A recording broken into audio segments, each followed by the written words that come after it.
I hope मेरा audio जो है अब क्लियर आ रहा है। आई गेस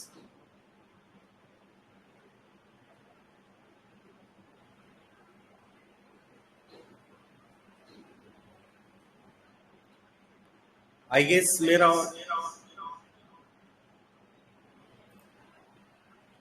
अब मेरा साउंड जो है वो क्लियर कट वहां पे आ रहा है। तो जो अपॉर्चुनिटी जो है वहां पे आपके सामने मॉर्निंग में तीन इंस्ट्रूमेंट्स रहेंगे, जो कि निफ्टी 50 है, बैंक है और फाइनेंस है। तो उस पर आपको फोकस करना इंपॉर्टेंट है। दूसरी बात, अपॉर्चुनिटी कहां पे? तो अपॉर्चुनिटी हमें ये ढूंढनी है कि यदि ऑब्वियसली डिकपल हो रहा है, मतलब ट्रेंड के हिसाब से यदि हम देखें निफ्टी फाइनेंस का, तो निफ्टी फाइनेंस ने उसके लोअर हाई को क्रॉस आउट किया है ऑलरेडी। बहुत सारे दिनों से वो डाउनफॉल में था, एक इंपॉर्टेंट सप्लाई वाले सेक्शन के ऊपर निकला, बट अगेन ये वाला लेवल था जो कि लोअर हाई वाला था, और वो लेवल था 19,015। उसके ऊपर उसने क्या किया है, एक सिंपल सी बात, open is equal to high बनाया उसने और वहां से फॉल होता दिखा। तो अल्टीमेटली कंफर्मेशन ये था, ऐसा नहीं है कि इसने गैप डाउन किया होता तो हमारे लिए अपॉर्चुनिटी यहाँ पे कम रह जाती, बट निफ्टी 50 गैप डाउन कर रहा है और ये गैप अप हो रहा है, तो हमारे लिए सबसे ज्यादा अपॉर्चुनिटी कहां पे है? जो गैप अप कर रहा है उसने। निफ्टी 50 का आप चार्ट देखोगे तो आपको पता चल जाएगा, गैप डाउन था ना ये, तो हमारे लिए अपॉर्चुनिटी यहाँ पे कम थी बहुत ही। गैप डाउन में मार्केट ने हमारे पॉइंट्स खा लिए। ऑपोजिट साइड में निफ्टी फाइनेंस की बात करें तो वो ऊपर खुला और वहां से फॉल होता देखा। तो वो trading is nothing but finding the opportunity eight right time, और उस अपॉर्चुनिटी को फाइंड करने के लिए ये बात हमें पता होनी चाहिए। तो फर्स्ट पॉइंट क्या है, ट्रेंड का रिकॉग्निशन हमें होना चाहिए। दूसरा बात क्या है, हमें कहां पे एंट्री होनी चाहिए वो लेवल हमें पता चलना चाहिए। और तीसरा सबसे ज्यादा इंपॉर्टेंट, ट्रेंड कुछ भी रहेगा बट राइट एंट्री वाला पॉइंट, वो जरूरी बात है। तो आज के दिन के हिसाब से इंपॉर्टेंट पॉइंट था, एक इंपॉर्टेंट चीज थी, तो trend is your friend and follow that trend until it's bend. और इसी ट्रेंड को हमें रिकॉग्निशन के साथ वहां पे ढूंढना है। तो अल्टीमेटली ट्रेंड कैसे ढूंढे आवरली टाइम फ्रेम में, वो भी आपको पता वहां पे होना चाहिए, और ये सिंपल सी बात वहां पे पता चलना चाहिए। तो आप देखोगे तो ये डाउनफॉल था, बट इस डाउनफॉल में आप देखो गैप, अगेन उसके आसपास supply, again gap down, again supply, again huge gap down, again उसके आसपास ही huge gap down, again gap down, again थोड़ा बहुत गैप अप, उसको पकड़ रहे हॉरिजॉन्टली, अगेन नीचे, अगेन ये गैप, अगेन प्राइस का गैप वाला बिहेवियर कंटिन्यू। तो वो गैप को हम कंट्रोल नहीं कर सकते हम कंट्रोल कर सकते हैं हमारे अपॉर्चुनिटीज को। हमें जहां पे पता चल जाएगा कि भाई साहब ये एक प्राइस का कॉम्प्रेशन चल रहा है, ये पहले वाला पॉइंट वाला रिजेक्शन है, ये सेकंड वाला है, और अगेन ये थर्ड वाले पॉइंट के आसपास आएगा, इस सप्लाई वाले पॉइंट के आसपास आएगा, तो हम इसे शॉर्ट करने के लिए वेट करेंगे।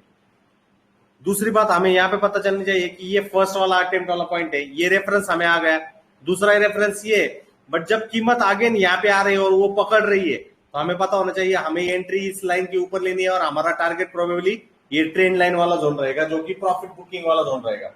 बाद में भले ही 1,000 पॉइंट से ऊपर चले जाए, हमें कुछ लेना देना नहीं है, हमें स्पॉट को ढूंढना है।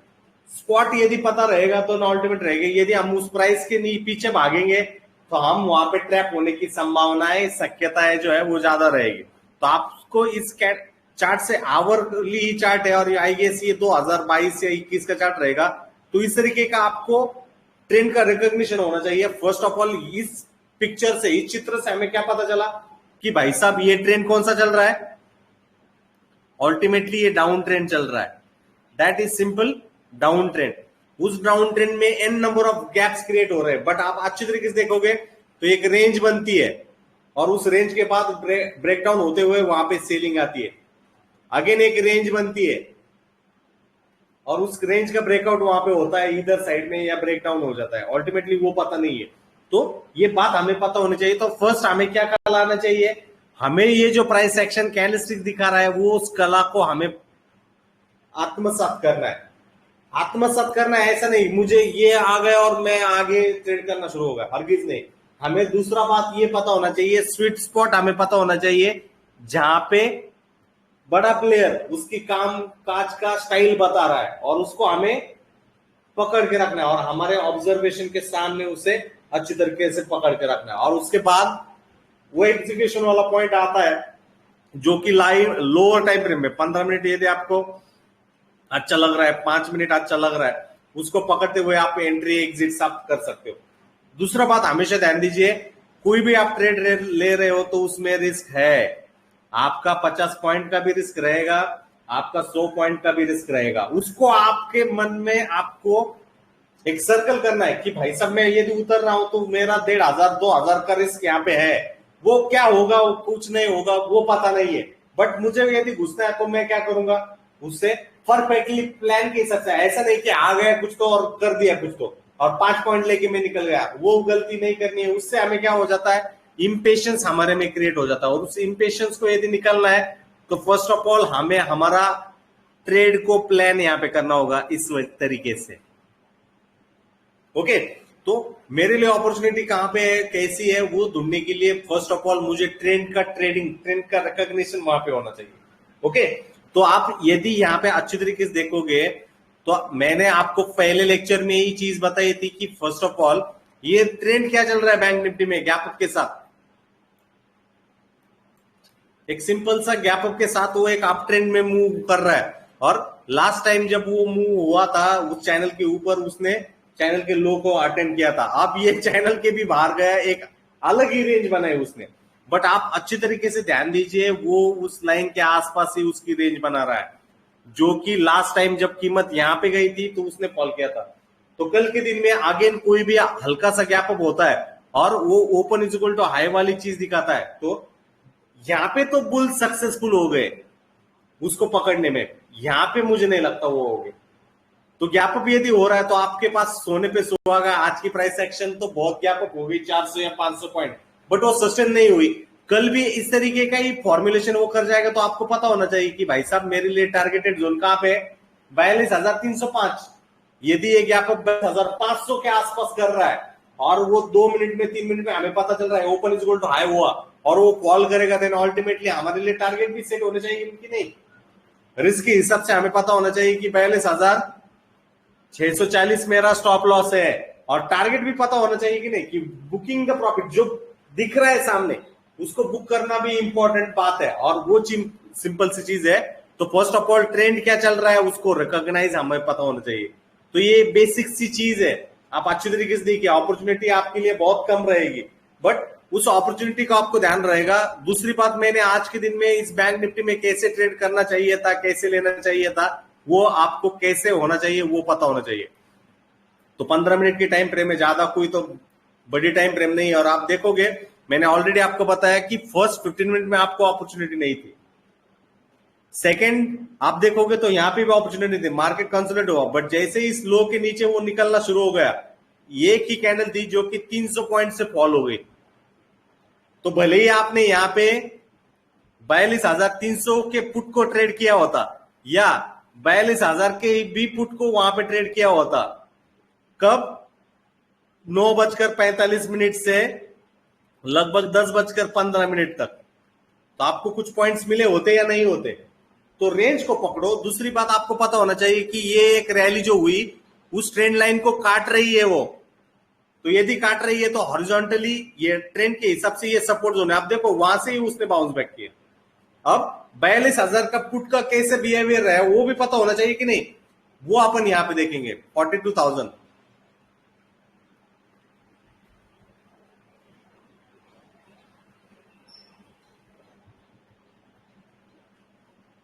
42,000 पुट इसी एक्सपायरी का।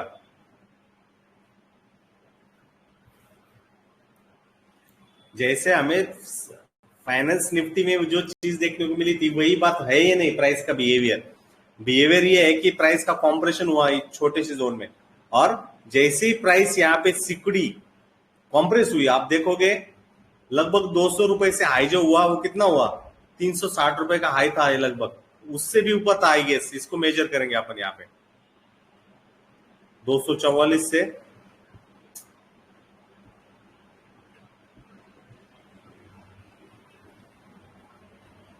120 पॉइंट्स। ओके, तो इंपॉर्टेंट ये है कि मुझे स्पॉट को देखना इंपॉर्टेंट है। स्पॉट कहां पे हो रहा है, प्राइस का ऐसे कॉम्प्रेशन हो रहा है क्या, चलो होने दो। जैसे मुझे पता चलेगा इस हाई के ऊपर निकल गया, मैं मेरा एंट्री वहां पे प्लेस कर दूंगा, स्टॉप लॉस इस कैंडल के लो के नीचे एसएल प्लेस कर जाऊंगा। और मुझे पता है कि मेरा 50 पॉइंट का रिस्क है, तो रिवॉर्ड तो मैं कम से कम 75 से 100 पॉइंट का ढूंढूंगा नहीं, तो उसी प्रकार से मैं उसको टारगेट आउट करूंगा। एंड अल्टीमेटली मुझे पता चला टॉप हो गया, मूव हो गई, निकल ले बाहर। ओके, तो सिंपल सी बात यह है कि हर एक चीज के लिए वहां पे आपको वेट करना है, और उस वेट करने से पहले आपको क्या फाइंड करना है, ट्रेंड को फाइंड करना है।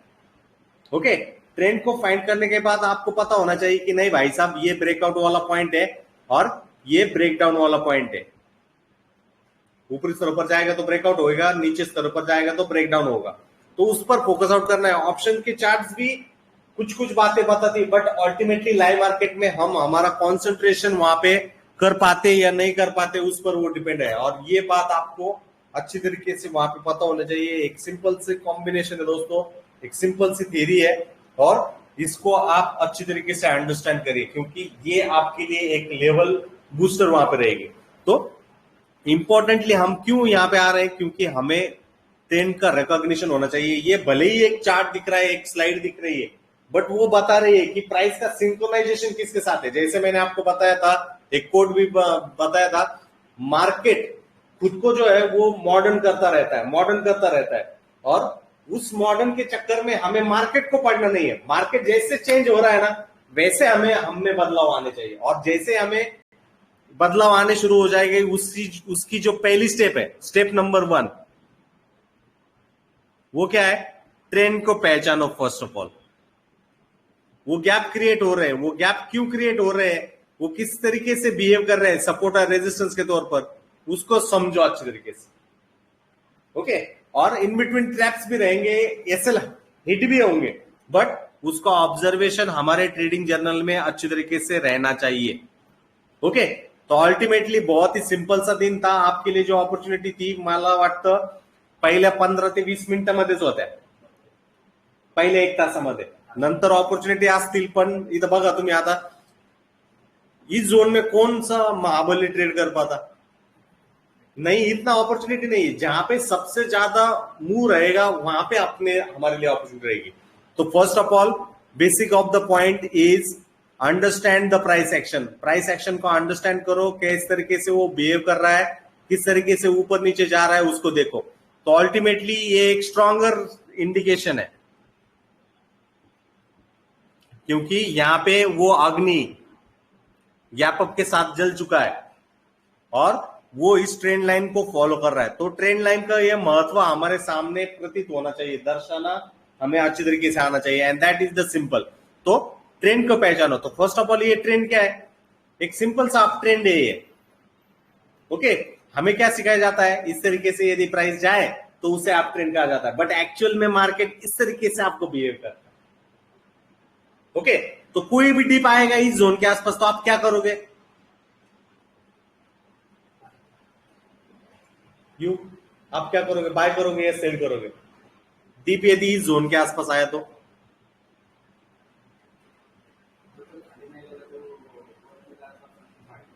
ऑब्वियस थिंग है कि जैसे मैंने यहां पे आपको दिखाया कि ये हाई हुआ तो ये एक लो बनना जरूरी है, और ये अपॉर्चुनिटी हाई जब हुआ तो लो आपको इस जोन के आसपास होता दिखा।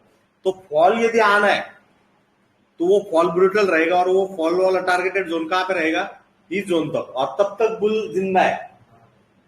और जैसे हमें पता चला कि भाई साहब कीमत तो बहुत फास्ट में यहां तक आई, बट वो उसको पकड़े हुए है, तो हमें कॉशियस रहना है कि नहीं, हमें अलर्ट रहना है। हमें एक एडिशनल सिग्नल हमारे पास रहेगा as per the trend analysis की भाई साहब हमने जो शॉर्ट करके रखा हुआ है, पुट बाय करके रखा हुआ है, उससे बुक करने का टाइम आ चुका है। हमें बाकी लोगों जैसे गलती वहां पे करनी नहीं है। और जैसे हमें पता चलेगा, कंफर्मेशन मिलेगा लोअर टाइम फ्रेम के साथ, अपन क्या करेंगे, उसको बाय करने की कोशिश करेंगे। रेंज का ब्रेकआउट होने पता चला हो रहा है, देन अल्टीमेटली बाय करने की कोशिश करेंगे। और टारगेटेड जोन कौन सा करेंगे, इस ट्रेंड लाइन को, इस ट्रेंड लाइन को, इस ट्रेंड लाइन को, डिपेंडिंग ऑन वो एक राइजिंग ट्रेंड में चल रहा है क्या। बट फर्स्ट ऑफ ऑल एक ट्रैप बहुत बड़ा बनाएगा वो, गैप डाउन, नीचे नीचे नीचे लोगों को बिठाएगा, खिलाएगा थोड़ा बहुत 10-15 पॉइंट, और लोगों को लगेगा अब ये नीचे जाएगा तो वो बाय करके बैठेंगे। वो गलती नहीं होनी चाहिए हमारे से, क्योंकि यदि हमें प्राइस एक्शन का ये बेसिक बिहेवियर पता है तो उस ट्रेंड को हमें अंडरस्टैंड करना है। ओके, अब निफ्टी 50 इतना बेचा क्यों आज नीचे, इतना नीचे क्यों गया, प्रश्न रहेगा या नहीं रहेगा? तो उसका जो क्वेश्चन है, उसका जो आंसर है वो यहां पे आपके लिए एनएससी की वेबसाइट, एनएससी का यूट्यूब वेबसाइट जो है हमें बहुत सारे दिशा दिखाता है। तो ये एनएससी का वेबसाइट पर हम आए, एनएससी इंडिया यहाँ पे आपके सामने है। आप देखोगे व्यू ऑल पे जाइए, बॉटम में जाइए और व्यू ऑल कहिए। जैसे आप जाओगे तो आपके सामने आएगा निफ्टी 50। निफ्टी 50 मेन इंडाइसेस है और वहां पे आपको नेट चेंज दिखेंगे, यहाँ पे उस पर डबल क्लिक करो तो कौन से स्टॉक, कौन से सेक्टर के स्टॉक है ये सारे? आईटी, मतलब आईटी आज अंडर प्रेशर था और आईटी का आप चार्ट देखोगे। ओके, यहाँ पे सीएनएक्स आईटी है, देखिए यहाँ पे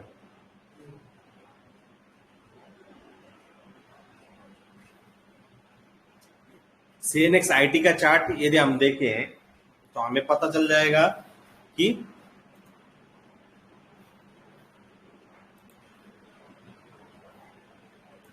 सीएनएक्स आईटी बहुत ही करेक्टेड होते हुए नीचे नीचे आई और इस चैनल को वो पकड़ते हुए दिखी, बट यहाँ पे क्या हुआ, गैप डाउन किया। बट गैप डाउन के बाद भी आप देखोगे प्राइस ने लगभग 800 पॉइंट की रिकवरी आज के दिन में की है। मैंने कर्सर वहां पे दिखाया, ओएचएलसी डेटा देखो 27,059 के आसपास ओपन हो जाने के बाद 27,075 का आया था, वहां से इंट्राडे लो 27,008 का और क्लोजिंग होते हुए 26,184 का और क्लोजिंग 27,000, मतलब प्रीवियस डे के मुकाबले 1300 पॉइंट से वो नीचे गई है। तो अपॉर्चुनिटी वहां पे थी। दूसरी बात, यहाँ पे कैंडल यदि हम देखें तो ये इस कैंडल को कहा जाता है हैमर, और ये हैमर क्या दिखाता है, बाइंग का अपॉर्चुनिटी, बाइंग का इंटरेस्ट वो दिखाता है, क्योंकि क्वालिटी वाले स्टॉक, फ्रंटलाइन स्टॉक आज आईटी में अंडर परफॉर्म करते हुए दिखे थे और ये चीज है। तो अल्टीमेटली इस देश से दिन की लो से रिकवरी यदि अपन देखें तो वो लगभग कितनी है, 1,000 पॉइंट से रिकवरी है और प्रीवियस डे के मुकाबले 1300 पॉइंट से क्लोजिंग है। ओके, तो इस लो को पकड़ के रखना इंपॉर्टेंट है आईटी वाले स्टॉक्स में। ऑलरेडी इस रेंज को उसने ब्रेक डाउन कर दिया है। ओके, तो आने वाले दिनों के लिए क्या स्टांस आईटी स्टॉक्स के लिए रखना चाहिए, वो भी है कि नहीं? तो फर्स्ट ऑफ ऑल आईटी वाले स्टॉक्स के लिए आने वाले दिनों के लिए स्टांस क्या है, ये लो पकड़ते रहना चाहिए और यहां से प्राइस ने रिकवरी करते हुए आगे नीचे चैनल में एंट्री करना चाहिए। ओके, दूसरी बात आपको मैं समझाना चाहूंगा, let me show you that. हाँ, यहां पे अच्छी तरीके से देखिए, जब मार्केट का एक रेंज है इस तरीके से, मार्केट यहां पे गया नीचे आया, यहां पे गया नीचे आया, और यहां पे जब जाता है हम ईगर रहते हैं ब्रेकआउट के लिए, बराबर। बट अनफॉर्चुनेटली कुछ तो गलत हो जाता है और वो मार्केट जाता है इसके नीचे। जैसे इस लो के नीचे जब जाता है हमें पता चलता है कि ये ब्रेकडाउन हो गया, बट वो चीज गलत रहती है, इसके नीचे कीमत जाती है क्योंकि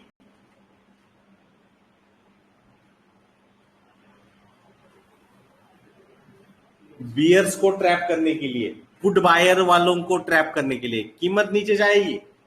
और इसको देखते हुए क्या सोचेगा हर एक बंदा कि भाई साहब कीमत नीचे जा रही है, बट आप देखो इस तरीके की हैमर वाली कैंडल हो रही है और वो भी 1,000 पॉइंट से रिकवरी करवा रही है।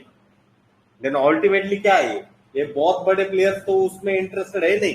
तो ये सिंपल सी बात है और इसका फॉलो थ्रू जो है हमें अच्छी तरीके से आने वाले 20 से 25 दिन अच्छी तरीके से देखने। यदि बाकी वाले आईटी वाले इंडस्ट्रीज यदि अच्छे परफॉर्मेंस दिखाएंगे देन अल्टीमेटली इसको तो जाना ऊपर ही है।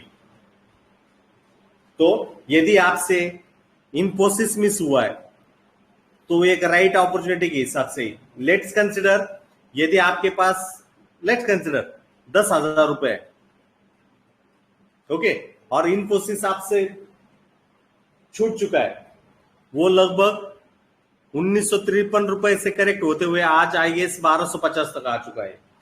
तो 10,000 रुपए, तो इसके 50% इसमें लगा दो, ज्यादा कुछ नहीं आएगा, 4 स्टॉक्स आएंगे आई गेस, उसके लगा दो एसआईपी कंसिडरेबल। ओके, तो ये सिंपल सी बात है और इस ट्रैप को समझना है। तो इंट्राडे में भी जब भी 5 मिनट में 15 मिनट में इस तरीके का पैटर्न हमें देखने को मिलता है, एक रेंज ब्रेकडाउन हो गया और फॉल हो रहा है, तो वो चना क्यों डाल रहे हैं? क्योंकि उनको ज्यादा लोगों को फंसाना है। और उसके बाद यदि ये प्राइस रिकवर कर रही है, देन अल्टीमेटली आपको यहाँ पे आपका क्या करना है, लॉस को बुक करना है और राइट डायरेक्शन कहां पे ट्रेड करनी है, अपोजिट दिशा में। एम आई राइट? दूसरी बात, मार्केट का रिजल्ट बहुत अच्छा आ गया किसी का, बराबर ना, तो मार्केट उसका रेंज ऐसे रहता है, ऐसा ऐसा ऐसा कुछ, तो और वो अचानक से गैप अप कर जाता है ऐसा, बट वो सस्टेन नहीं रहता। ये रिजल्ट की न्यूज है और जनरली जब भी कोई पॉजिटिव नेगेटिव न्यूज आती है तो उसको वो हजम नहीं करेगी, उसके न्यूज की इफेक्ट की वजह से वो गैप अप होता है। ऑलरेडी प्रीवियस के हिसाब से वो रेजिस्टेंस लेवल ही रहती है और आप देखोगे तो वो फॉल डाउन होता है। उसका बेस्ट एग्जांपल, ओके, न्यूज आया और वो ऊपर चला शुरू हो गया, ऐसा नहीं होगा। मार्केट हमेशा डस्ट को सेटल होने का टाइम देखेगी। ओके, एम आई राइट? तो ये हैमर हुआ है। तो आज का दिन में आप इन्फोसिस देखो, इन्फोसिस हैमर ही दिखेगा।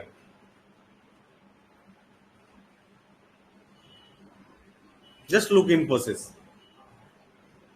हैमर ही है। इन्फोसिस में एक रेंज को उसने तोड़ा, ओके, और एक इंपॉर्टेंट जोन के आसपास उसने हैमर किया। आप देखोगे तो 1186 का लो है, ओके, और वहां से रिकवरी करते हुए 1258 के आसपास हो गया है। तो अल्टीमेटली आने वाले दिनों के लिए क्या रेंज है इन्फोसिस के लिए? निचले स्तरों पर 1180 और ऊपरी स्तरों पर 1300 1400 वाली लेवल। ओके, दूसरी बात,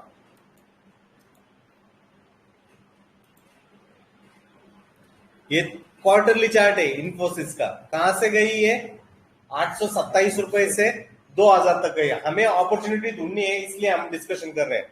अब ये कहां पे है हमें पता नहीं। चलो मूविंग एवरेज देखेंगे, एक्सपोनेंशियल मूविंग एवरेज 20 50 100 200। तो ये 200 वाले मूविंग एवरेज को आज इसने टच किया। लास्ट टाइम जिस बार इसने 200 दिनों के मूविंग एवरेज को टच किया, रिवर्ट किया है। ये कौन से टाइम फ्रेम में? 3 मिनट नहीं, 3 मंथ के टाइम फ्रेम में। तो आपको पता होना चाहिए यदि मैं इसमें एंट्री कर रहा हूं तो मेरा फोकस कहां पे, ओके। और इन अपॉर्चुनिटी को ढूंढना भी जरूरी रहता है और उसको आपको अंडरस्टैंड करना भी इंपॉर्टेंट है। Let me show you.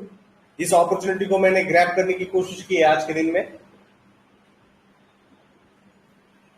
Infosys, okay, तो आपको जो चीज दिख रही है उसका आपको कन्वर्जन भी करना आना चाहिए। ऐसा नहीं कि सिर्फ मुझको दिखाता और मैंने सिर्फ देखता रह गया, ऐसा नहीं होना चाहिए। यदि वो हो रहा है देन अल्टीमेटली वो गलत बात है, ओके। एक और एग्जांपल देना चाहूंगा कि स्टॉक्स में कैसा इन्वेस्टिंग होना चाहिए लॉन्ग टर्म के हिसाब से। एक स्टॉक में आपको बताऊंगा,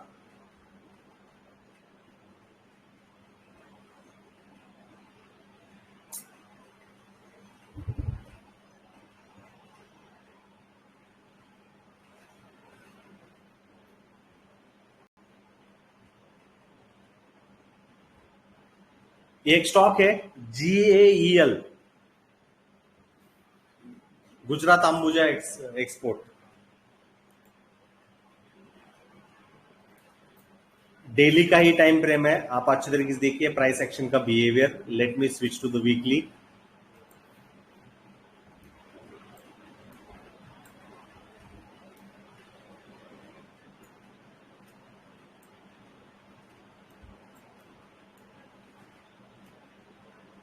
क्या है, पैटर्न को हमें रिकॉग्नाइज करना इंपॉर्टेंट है दोस्तों। तो पैटर्न क्या है हमारे लिए यहाँ पे, आप अच्छी तरीके से देखिए। जो कि ट्रेंड लाइन मैंने आपको समझाया, ये आप देखिए इस तरीके से सप्लाई वाला लाइन और इस तरीके से सपोर्ट वाला लाइन।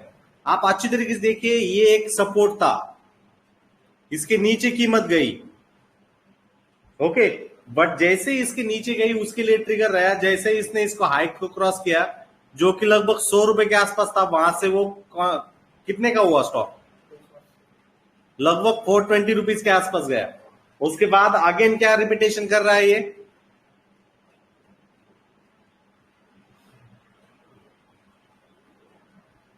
ओके, तो इन पैटर्न्स को समझिए, जो भी चीज हो रही है इसी प्रकार से होनी चाहिए कि रिपीटेटिव नहीं। हमें पता चल रहा है कि प्राइस एक आप देखोगे लगभग 2022 से, यदि हम इस गेल स्टॉक की बात करें तो 420 से करेक्ट होते हुए कहां तक आया है, 220 तक, 200 रुपए से गिरा है। अब इसमें इसका रिजल्ट अच्छा नहीं था क्या, इसमें कुछ नहीं था क्या, और भी ये पता होना चाहिए। तो अल्टीमेटली जब इसने यहाँ पे टॉप किया था बहुत अच्छे रिजल्ट थे, उस रिजल्ट के बाद इसने एक साल तक या 3 या 4 क्वार्टर तक ये करेक्ट होते हुए 200 रुपए से प्लंज हो गया।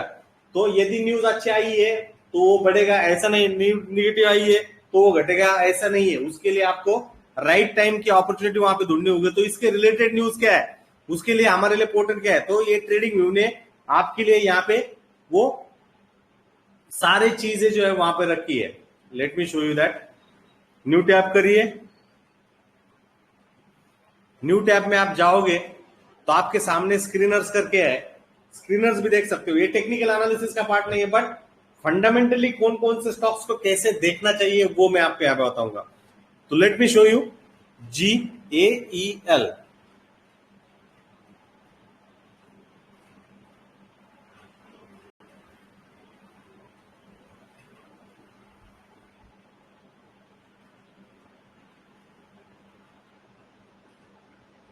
Real news,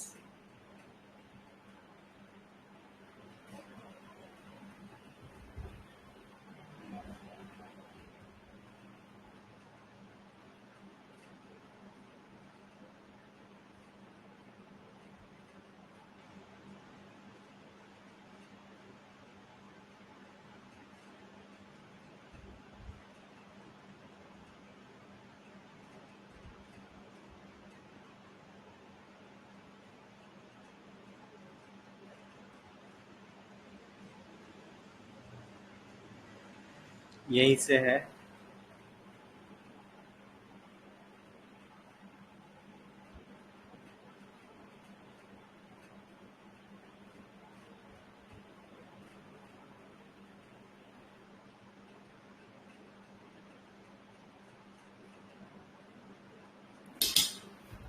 let me show you Gayle.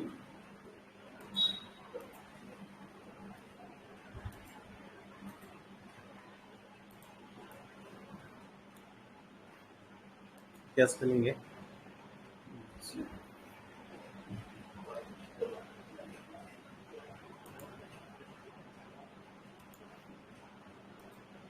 Just minute guys.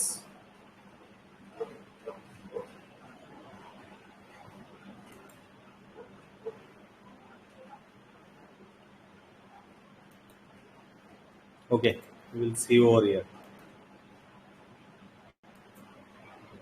Screener पर देखेंगे,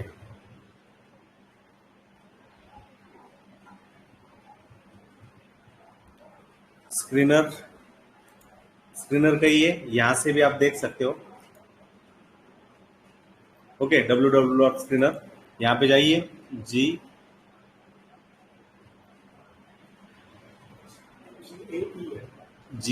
गुजरात अंबुजा यहाँ पे टाइप करिए और आपको इस तरीके से आपको डेटा वहां पे देखने को मिल जाएगा। तो आपको सामने chart analysis, peers, quarters, profit और लॉस, बैलेंस शीट, ये सारी बातें रहेगी। बट फर्स्ट ऑफ ऑल वो कौन से सेक्टर में वो पता होना चाहिए, और हमें पता होना चाहिए कि ये एडिबल ऑयल में, और उसमें ये पीयर्स है उनके, अडानी, पतंजलि, गुजरात अंबुजा, एग्रोटेक, ये सारी। और पी रेशियोज को भी ध्यान रखना चाहिए जनरली। तो आप देखोगे तो गुजरात अंबुजा का जो पी रेशियो है 15.54 है, और बाकी के आप देखोगे अदानी विल्मर 72, पतंजलि 40, ये एग्रोटेक 153, गोकुल एग्रो, अवंती, मनोरमा, ये वाली है। मतलब इन सभी में यदि हम मीडियन की बात करें तो वो सिर्फ और सिर्फ 22 का है, और उससे भी नीचे ये ट्रेड आउट हो रहा है। तो पी रेशियो के हिसाब से ये भी इंपॉर्टेंट एस्पेक्ट है। यदि हम इसके रिजल्ट्स की बात करें तो ये फंडामेंटल पॉइंट है दोस्तों, इसको ध्यान रखिए अच्छी तरीके से। फंडामेंटल्स की हम बात करें तो उसमें प्रॉफिट, ईपीएस, नेट प्रॉफिट और ईपीएस कैसे बढ़ा है वो देखिए। ये 2019 से लगभग दिसंबर 2022 का क्वार्टर है, और आप देखोगे ईपीएस कितना बढ़ रहा है, ₹2.36 से लगभग ₹3.57 तक ये गया है। दूसरी बात आप देखोगे तो ये ₹5.16 तक गया था, वहां से डाउन डाउन होते हुए या ये यहां तक आया है। यहाँ पे ₹5 के आसपास भी गया था, ₹6 के आसपास भी गया था मई 2022 तक। और यदि हम चार्ट पे देखें, कुछ इंडिकेशन है क्या गेल का?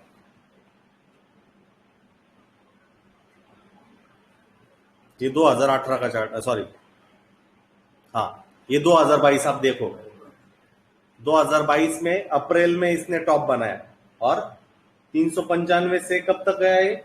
230 तक, 400 से 200। ओके, 2000 अप्रैल 2022 में क्या चीज हुई थी वो आपने को पता होना चाहिए कि मार्च का जो क्वार्टर था वो सबसे हाईएस्ट वाला था, बट अप्रैल में क्या हुआ? क्या हुआ?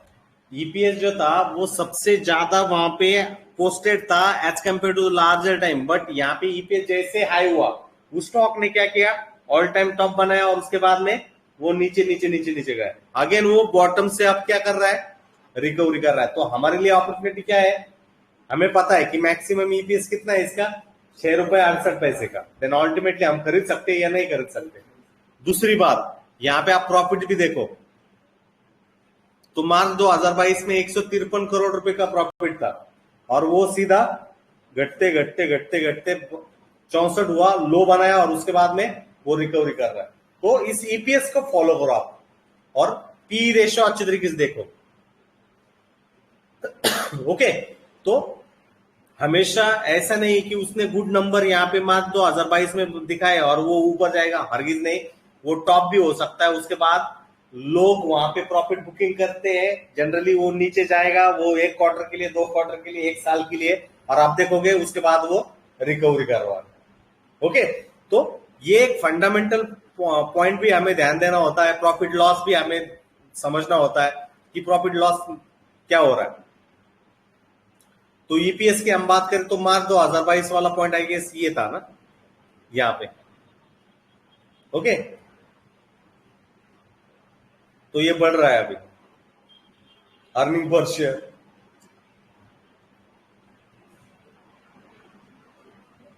एक मिनट, अर्निंग पर शेयर भी बढ़ रहा है वो। जस्ट लुक, 2022 में ये ₹20 के आसपास था, अब टिल टू डेट ये ₹18 के आसपास दिखा रहा है। यदि ये 22-23 रुपए हो गया तो इसका भी ईयरली कंसिडरेशन इस प्राइस एक्शन में होगा या नहीं होगा? ओके, तो उस हिसाब से हमारे लिए लिमिट कहां पे इसके लिए? प्रीवियस ऑल टाइम है। ओके, और बुकिंग वाले लेवल के हिसाब से जो कि इंटरडे वाली टेक्नोलॉजी हम यहाँ पे यूटिलाइज करते हैं, उस हिसाब से ये वाला पॉइंट 323 और उसके बाद 392, मतलब स्विंग भी ट्रेडिंग हम कर सकते हैं।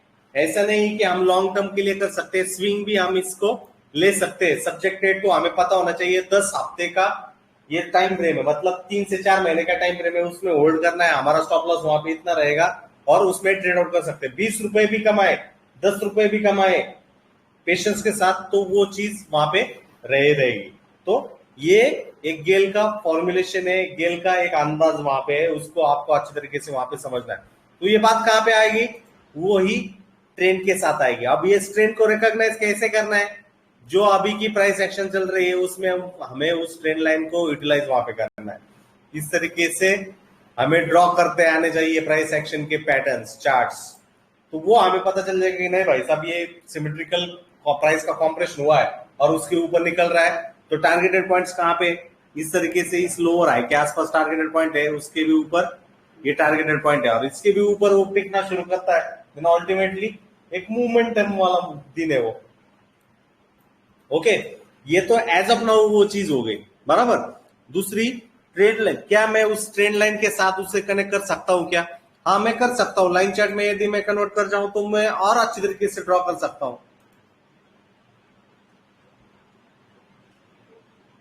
ये एक रेजिस्टेंस रहेगा यदि ये ऊपर जाने की तैयारी में रहेगा तो, और एक ट्रेंड में यहां पे ड्रॉ कर सकता हूं इस तरीके से,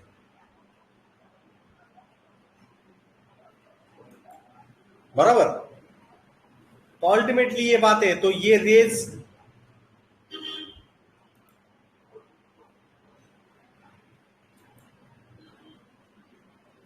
तो जो हम सोच रहे हैं, जो भी चीज हम ढूंढ रहे हैं, उसको हर डायमेंशन में थिंक आउट करना रहेगा, तब जाके हमें जो हम पॉसिबल सोल्यूशन ढूंढ रहे हैं तो हमें पता चल जाएगा नहीं ये इस रास्ते से जा रहा है, तो इस रास्ते में मैं इस पॉइंट पे वहां पे पिक इन करूंगा उसको। ओके, तो ये सिंपल सी बात है। तो ये ट्रेन का रिकॉग्निशन, और इसके लिए क्या है इंपॉर्टेंट, सिर्फ और सिर्फ प्रैक्टिस। वो प्रैक्टिस जब रहेगी तब जाके कुछ चीजें रहेगी। तो फर्स्ट ऑफ ऑल जो डेली हमें काम करना होता है, तो मैंने आपको बताया था निफ्टी 50, निफ्टी बैंक, निफ्टी फाइनेंस, इन तीन स्टॉक्स के, तीन इंडाइसेस के हमें probable all time frame charts हमें अच्छे तरीके से देखने जरूर रहते हैं। उससे पता चल जाता है कि कल मेरे लिए क्या वहां पे लेवल्स काम करेंगे। तो कल के लिए सीएनएक्स फाइनेंस मेरे लिए क्या है, एक्सपायरी वाला पॉइंट है। तो first of all CNX finance में क्या हुआ, उसने इस लोअर हाई को ऑलरेडी इसने ये कर दिया। तो कल का पॉसिबिलिटी है बहुत छोटी रेंज वाला दिन रह सकता है, क्योंकि आज का रेंज देखे तो ये लगभग आई गेस कितना 19,103 और निचला लो था 18,665, मतलब 300 300 600 700 पॉइंट का रेंज है। तो पॉसिबली जब तक इस रेंज के बाहर नहीं निकलेगा तब तक यहाँ पे कुछ नहीं रहेगा। बट अल्टीमेटली ये भी ढूंढना यहाँ पे जरूरी रहेगा कि इस रेंज का जब ब्रेकआउट या ब्रेकडाउन रहेगा उसके बाद हमारे लिए चीज रहेगी। बट अपॉर्चुनिटी के हिसाब से ये एक बाइंग इंटरेस्ट वाला सेक्शन है और ये सेलिंग इंटरेस्ट वाला सेक्शन है। जनरली नेक्स्ट सब्सिक्वेंट डे यदि ये लो की तरफ पकड़ता है और फर्स्ट 15-13 मिनट उसको पकड़ के रखता है तो जनरली कमबैक वाली कैंडल भी यहां पे हो सकती है। मतलब आई रिपीट, ये गैप डाउन कर गया और लो की तरफ गया, बराबर, और वो लो को तोड़ ही नहीं रहा है, उसको ही पकड़ रहा है 1 घंटा 2 घंटा। तो हमें वहां पे कॉशियस रहना चाहिए, क्योंकि ये बड़ी कैंडल को देखते हुए हर एक का क्या मानना रहेगा, वहां पे ये बेरिश है, ये नीचे जाने वाला है, तो वो एग्रेसिवली शॉर्ट करने की कोशिश करेगा। बट मार्केट क्या करता है, उन शॉर्टर्स के स्टॉप लॉसेस हंट करने की कोशिश करता है। तो कोई भी अप मूव आती है, अप मूव टिक 100-200 पॉइंट्स की, तो उसको आपको कैच करना होगा। तो ये पॉसिबिलिटी ऑफ थिंकिंग है। आई रिपीट, ये अगेन जहां पे क्लोज हुआ है इसके आसपास से ओपन हो जाए, फर्स्ट 15 मिनट में ये सेलिंग दिखाए, तो उसमें आपको यदि टाइम करना है तो आपको पता होना चाहिए ये बुकिंग वाला जोन है आपके लिए। ओके, ऑलरेडी इसका ब्रेकआउट यदि दिया है तो वो रिटेस्ट के लिए भी आया होगा, क्या पता। तो वो पॉसिबिलिटीज है, उन पॉसिबिलिटीज पर हमें कश्मकश रहना चाहिए। एज ऑफ नाउ ये बड़ी कैंडल हो गई तो अपॉर्चुनिटी यहाँ पे कम है हमारे लिए। बट हमारे सेटअप के हिसाब से यदि ये लो की तरफ पहले 15 मिनट में ही जाता है और उसको पकड़ के रख रहा है, पकड़ के रख रहा है, पकड़ के रख रहा है, देन अल्टीमेटली हमें स्टैंड जो है ना कॉशियस का रहना चाहिए। वहां पे लो टाइम फ्रेम के साथ जाते हुए उन पैटर्न्स को ट्रेड आउट वहां पे करना चाहिए। ओके, जनरली बड़ी कैंडल और रिकवरी 50% रिकवरी हो गई, आगे नहीं रिजेक्शन दिखाएगा, देन अपन वहां पे शॉर्ट करने की कोशिश करेंगे। उसमें ये range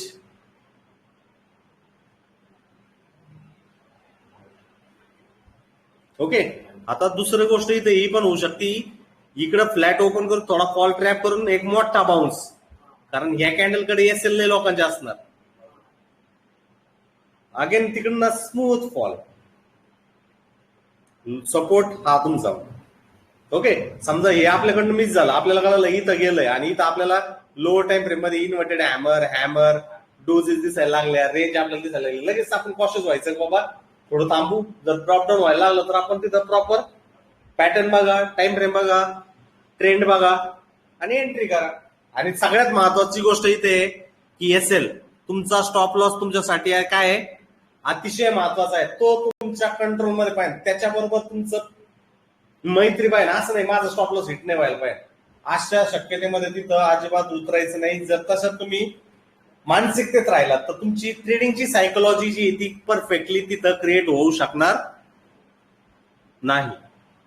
okay, that is also important thing. तो पॉसिबिलिटीज जे काय काय होतील ते आपल्याला कळलं पाहिजे। आणि सगळ्यात महत्वाचं, मला मार्केटमध्ये काम करायचं तर मला ट्रेंडचं रिकॉग्निशन अगोदर पाहिजे, तो स्टॉक कुठल्या ट्रेंडमध्ये चाललाय, का तो त्याच्या सप्लाय झोनला टच केलंय का त्याने, जर टच केलंय तर कशा पद्धतीचं बिहेवियर तो करतोय। अग्रेसिव्ह प्लेअर व्हायचं नाही, डिफेन्सिव्ह प्लेअर व्हायचं, सेफ प्लेअर व्हायचं। ओके, तो दूसरी बात यहाँ पे मल्टी टाइम फ्रेम एनालिसिस, आप देखो वीकली वाला है, डेली वाला है, आवरली वाला है। जो वीकली में रोल रिवर्सल वाला पॉइंट है वो डेली में हमें पता चल रहा है कि वहां से वो बाउंस कर रहा है। आवरली में देखेंगे तो एक बड़ी रेंज, उसके बाद retracement and then bounce back. तो ये क्यों हुआ आवरली में? ये बड़ी रेंज को देखते हुए हमारे जैसे नो सन्स नवीन प्लेयर क्या कर गए, बाय कर गए उसको, वो ट्रैप हो गए यहाँ पे, वो रिट्रेस के लिए आया, आपके एसएल हिट गए और तीसरे घंटे से वन साइडेड रैली। ओके, इन पैटर्न्स को ध्यान वहां पर रखना चाहिए। तो ये हमारे लिए अपॉर्चुनिटी नहीं है। इसके बाद यदि छोटी स्लोली स्लोली कर रहा है और आइडेंटिकल लो बना रहा है, आप देखोगे ये कैंडल का लो और नेक्स्ट कैंडल का लो, ये इंपॉर्टेंट है। अब ये कब होता है आपको पता होना चाहिए। फर्स्ट कैंडल का जो क्लोजिंग होता है वो कितने से कितने, 9:15 से 10:15, 10:15 से 11:15, 11:15 से 12:15, 12:15 से 1:15, उसके बाद 2:15 और उसके बाद 3:15। तो आप देखो ये फर्स्ट, ये सेकंड, थर्ड, फोर्थ, मतलब फर्स्ट सेकंड थर्ड फोर्थ, 1:15 बजे। ओके, तो उसके लिए वेट डाउन करना है। ट्रेडिंग कुछ नहीं है, trading is all about timing. आप आपके ट्रेड के लिए कितना पेशेंस के साथ, कितनी शिद्दत के साथ वहां पे टिके हुए उसको पकड़ रहे, वो ध्यान दीजिए। और इसी में हमारे लिए ब्रेकआउट और ब्रेकडाउन की जो गलतियां हमसे होती है, हम प्री अटेम्प्ट जो करते हैं ना, वो होगी नहीं। ब्रेकआउट और ब्रेकडाउन के लिए हम प्री अटेम्प्ट, इससे पहले क्या करते हैं, हम पोजीशन लेके रखते हैं। ब्रेकआउट हो गया, चलो पोजीशन लेके रखें, वो चीज नहीं होगी यदि हम उसमें टाइम बिता के रखे हुए हैं। हमने मल्टी टाइम फ्रेम एनालिसिस करके रखा हुआ है, ट्रेंड एनालिसिस करके रखा हुआ है, देन अल्टीमेटली ये सारी बातें, ये सारी चीजें हमें अच्छी तरीके से वहां पे पता चल जाएगी और उसको देखते हुए हम आगे वहां पे बढ़ पाएंगे। एम आई राइट? तो ये वीकली वाला है सेक्शन, ये डेली वाला और ये आवरली वाला। यदि आपको चाहिए तो आप 15 मिनट वाला भी यहाँ पे ऐड कर सकते हो आपकी एंट्रीज और एक्झिट्स के लिए। 15 मिनिट सुद्धा तुम्ही इथे ऍड करू शकता, काही प्रॉब्लेम नाही। तर हे इम्पॉर्टंट बात, मला वाटतं या लॅपटॉपपेक्षा टीव्ही वरती मॅग्निफिकेशन जास्त भारी असतं। तर हे एक सिंपल गोष्ट आहे आणि याला व्यवस्थितरित्या प्रॅक्टिस आउट करायचं। तर सगळ्यात महत्वाचं, दररोजची कृती ही एकच पाहिजे, Nifty bank, Nifty finance, Nifty 50 ला डेली बसणं 15 मिनिट मध्ये, 5 मिनिट मध्ये आपल्या ट्रेडिंग व्ह्यू वरती आपले चार्ट्स आले पाहिजे आणि ते न चुकता तुमचे काम जे कर्म जे ते मला दाखवलं गेले पाहिजे। कारण त्याच्यातून तुम्हाला आयडिया येईल की बाबा कुठला सपोर्ट आणि कुठला रेजिस्टन्स आहे। आणि जर उद्याच्या दिवशी मला त्या रेजिस्टन्सच्या लाईन पाशी किंवा त्या सपोर्टच्या लाईन पाशी तिथं प्राइस अटकताना दिसते, तिथे कुठलं तरी ट्रँगल फॉर्मेशन करताना दिसते, प्राइसचं कॉम्प्रेशन होताना दिसतंय, तर तिथं आपण रनर वरती राहायचं। मग आपल्याला कळलं 5 मिनिटांमध्ये, 3 मिनिटांमध्ये की बाबा इथं आता फ्लाय करणार आहे, तिथं घुसायचं। 10-15 मिनिटात 10-15 पॉईंटचं रिस्क ठेवायचं आपलं आणि reward 30 point, 35 point, 40 point, 50 point, 60 point, depending on market जर जात आहे तर। मार्केटला आपल्याला प्रिडिक्ट करायचं नाही, मार्केट ज्या दिशेमध्ये जायचं नाही त्या दिशेमध्ये आपल्याला उडी मारायची आहे। ते वर जात असेल तर वरच्या गाडीमध्ये बसायचं, खाली येत असेल तर खालच्या गाडीमध्ये बसायचं। आणि दुसरी गोष्ट, मार्केटमध्ये जर जायचंय तर आपल्याला असं नाही की मग हे बुलिशच व्हायला पाहिजे, अशी मानसिकता ठेवायची नाही। मार्केट जिकडे घेऊन जाईल त्या दिशेमध्ये जायचं। ही गोष्ट अतिशय महत्वाची आणि ह्याला लक्ष देणं आपलं काम आहे। हा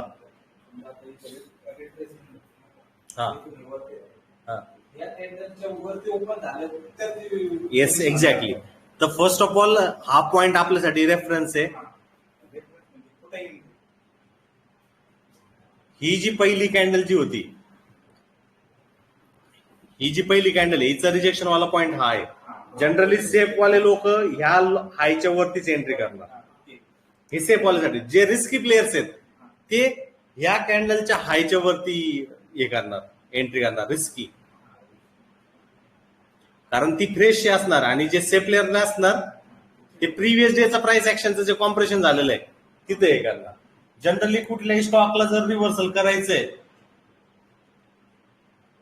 तर ते स्टॉक काय करणार, जनरली एक रेंज बनवणार। पहिल्या दिवशी काय करणार, ते तुम्हाला भरपूर सतावणार, एक रेंज बनवणार, नेक्स्ट डे गॅप डाऊन करणार, पुन्हा एक थोडी बहुत ट्रिक बनवणार, लोकांना ट्रॅप करणार आणि नंतर वन साइडेड. तर तुमच्यासाठी ही एक एंट्री पॉइंट आहे आणि इथं सगळ्यात जास्त पैसा तयार होऊ शकतो या सेफ प्लेअरच्या पॉइंटला. कारण वन साइडेड कॅन्डल राहते, सगळ्यात मोठी कॅन्डल हीच आहे.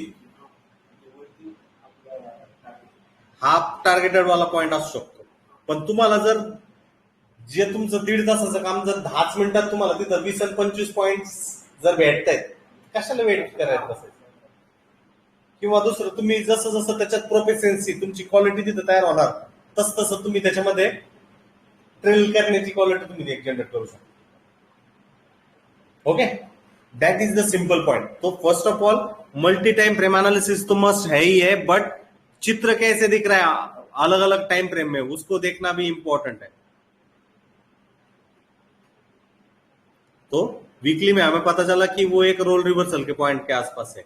डेली में पता चला कि भाई साहब वो बाउंस कर रहा है, और आवरली में पता चला कि उस रेंज का वो ब्रेकआउट कर रहा है. तो ये फर्स्ट रेजिस्टेंस है, और ये से प्लेयर वाला पॉइंट हम एंट्री के लिए देखेंगे, एल्स हम उसे छोड़ देंगे. ओके, अब दूसरा पॉइंट यहाँ पे ये है कि मेरा स्टॉप लॉस कहां पे होना चाहिए. यदि मैं यहाँ पे एंट्री कर रहा हूं इस जोन के आसपास, तो मेरा स्टॉप लॉस इस कैंडल के लो के आसपास होना चाहिए, या सॉरी इस कैंडल के हाई के आसपास, not exactly this low, but उससे भी नीचे ये सपोर्ट वाला पॉइंट के आसपास. मतलब इफ आई एम एंटरिंग 3550 के आसपास, ये वाला पॉइंट है ई एंट्री 3550 वाला जर यदि एंट्री पॉइंट है, तो मेरा जो एसएल यदि होना चाहिए वो 3490 के आसपास, फ्यूचर में या स्पॉट में. ओके, एंड टारगेटेड पॉइंट के हिसाब से ये वाला सेक्शन आप देखोगे 0.521 का रिस्क रिवॉर्ड है, 50 पॉइंट का आपका रिस्क रिवॉर्ड 100 पॉइंट है वहां पे. ओके, तो उस मोमेंटम को आपको कैच करना है. राइट टाइम के लिए आपके वॉच लिस्ट में वो प्री डिफाइंड होना चाहिए. कुछ तो बड़ा उलट फेर जब होगा ना, तब जाके वो चीज रहेगी. Okay, that is the simple point. तो बेसिकली आप जो काम जो है आपका वो करते जाइए, उसमें कोई भी चीज